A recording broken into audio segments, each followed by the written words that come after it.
Pension اصلاحات کے نام پر ملازمین کا معاشی قتل۔ جن ملازمین کو معلوم نہیں کہ پینشن اصلاحات میں کیا ترامیم کی گئی ہیں اور ان کے نقصانات کیا ہیں، تو وہ ذرا غور سے سنیں۔ نمبر 1، پینشن کمیوٹیشن 35% کے بجائے 25%، جس میں لاکھوں روپے کا نقصان ہو گیا ہے۔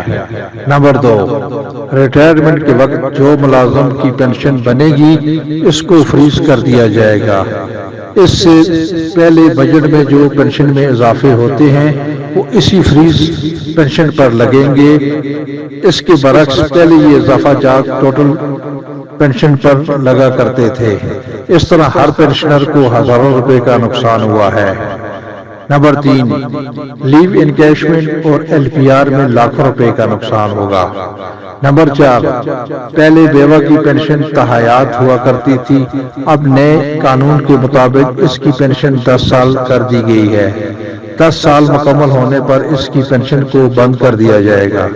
Number 4، prime minister assistant package کو ختم کر دیا گیا ہے کہ جس کے تحت دوران سروس ملازم فوت ہو جائے تو اس کے کسی بیٹی یا بیٹے کو سرکاری نوکری دی جاتی تھی۔ صوبے میں یہ پینشن اصلاحات کے قوانین